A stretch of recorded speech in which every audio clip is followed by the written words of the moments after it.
Kurt Schilling had a 60.9%. Roger Clemens, 59.5%. Barry Bonds, 59.1%. And they've all been on the ballot for this is their 8th year. Larry Walker, 10th year, 54.6%. Omar Vizquel, this is his 3rd year, 42.8%. Manny Ramirez, this is his 4th year, 22.8%. Jeff Kent, 7th year, 18.1%. Scott Rowland, 3rd year, 17.2%. Billy Wagner, 5th, 16.7%. Todd Helton, 2nd year, 16.5%. Gary Sheffield, this is his 6th year, 13.6%. Andy Pennant, 2nd year, 9.9%. Sammy Sosa, 8th year, 8.5%. Andrew Jones, 3rd year, 7.5%. Schilling's voting percentage has steadily increased as he's trending toward a Hall of Fame induction. If not this year, then before his 10 years are up. Clemens and Bonds have clear-cut Hall of Fame credentials through their voting percentages, abstaining them in recent years due to their alleged involvement with performance-based drugs. Historically, there is a bump in support for players in their final year in the ballot, which could help Walker. He's unlikely he'll jump 75%. However, the Baseball Writers Association of America will announce the results of their 2020 Hall of Fame balloting on January 21st. Any inductees will be inducted on Sunday, July 26th at 1:30 p.m. at the Clark Sports Center in Cooperstown, New York. The question boils down to who will be joining Jeter in the class of 2020. So, guys, there's the kind of the baseball news. I mean, if there's anything that jumps out at you there, let me know. There's some names and stuff that are on the ballot talking about the Houston Astros cheating scandal and all that stuff.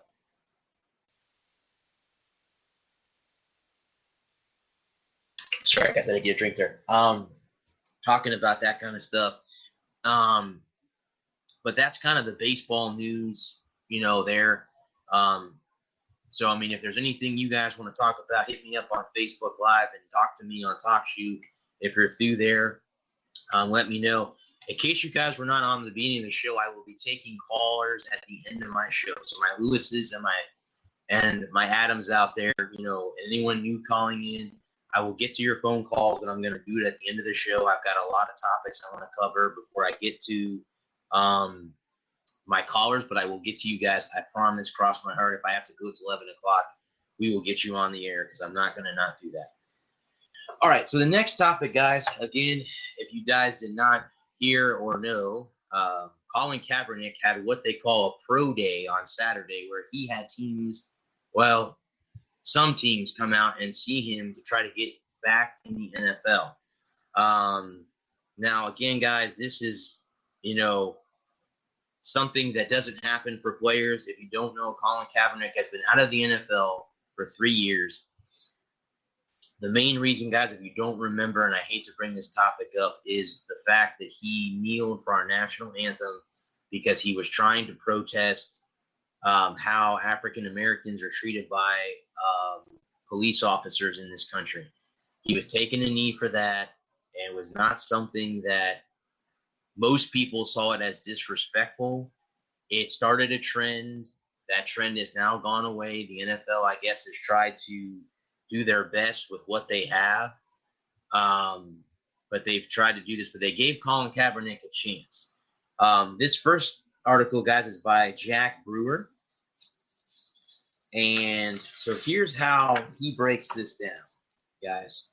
Colin Kaepernick got another chance to work out for 26 teams after more than 3 seasons out of the league. And again, the author was very happy for him.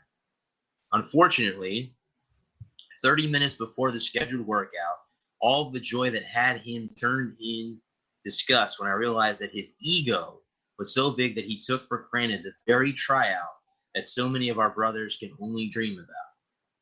Kaepernick's ego drove him to make a unique opportunity about himself versus making his job interview about how he could become a great quarterback and teammate for one of the 32 NFL teams. As a former NFL player and captain of 3 teams, it's disturbing to see a football player whose ego is so big that even after being given a special workout with 26 teams, he couldn't humble himself enough to respect the teams and the league that had provided him with great wealth and a platform to impact the community.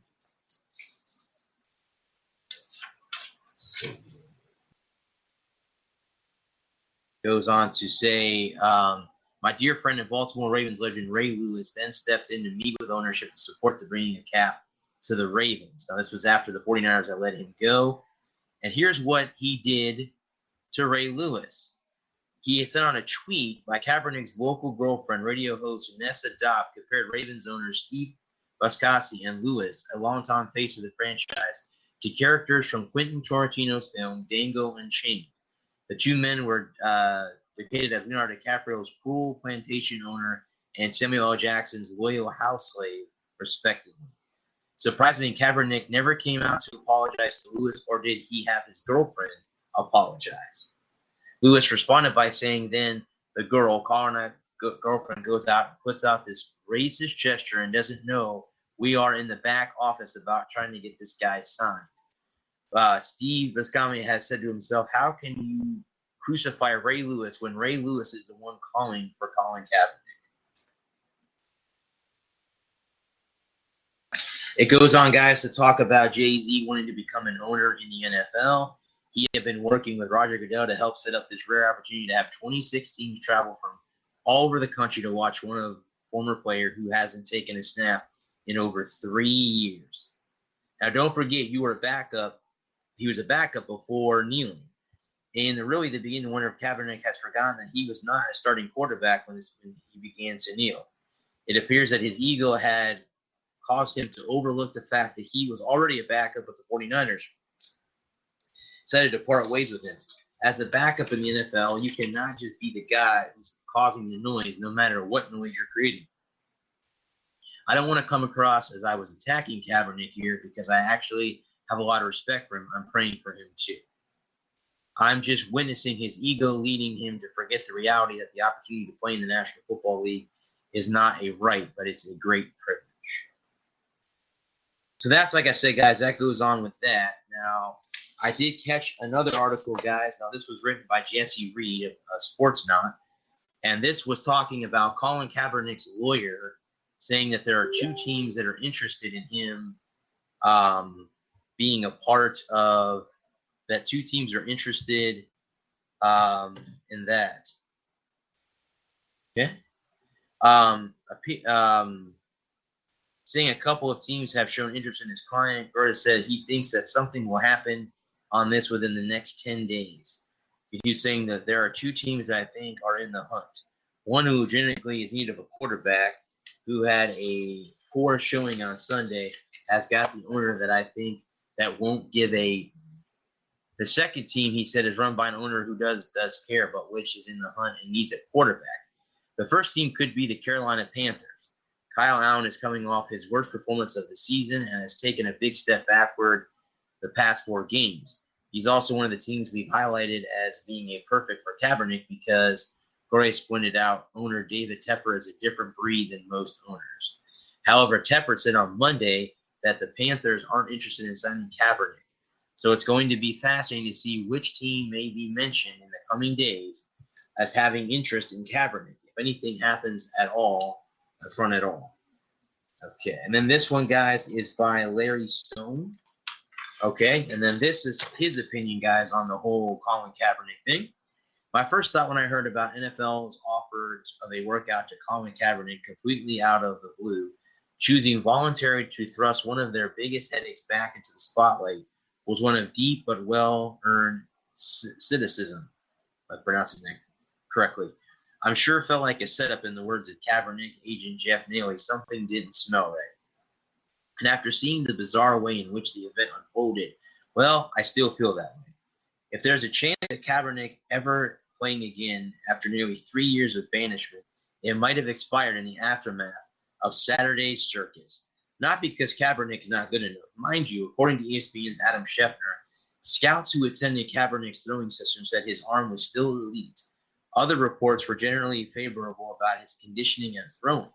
Just look around the league where Nathan Peterman, the personification of a terrible quarterback play, got a preseason look-see from the Raiders, where 51 quarterbacks have started games this year, many of whom don't even nearly have the skill or track record of Kaepernick. Where Phillip Rivers and Mason Rudolph threw as many interceptions in the most recent game 4 as Kaepernick did in 12 outings in 2006. His final NFL season with 16 touchdowns and a 90.7 QB rating. It's because Kaepernick really doesn't want to play. This is the spin that many say Kaepernick should have just assessed to all conditions put forth by the NFL. Keep his mouth shut and thrown the ball. That viewpoint was capsized by former Steelers coach turned TV analyst Bill Cowher on the NFL Today, who said it's about the platform. He doesn't like football. It's not important to him. He loves the platform. And especially by ESPN's Stephen A. Smith, who tweeted, he wants to be a martyr, but guess what? It ain't working this time. USA Today headline, an opinion piece by Mike Jonas was, with workout power move, Colin Kaepernick might have just waved goodbye to his last NFL job. They had to know Kaepernick and his camp would have issues with all of this.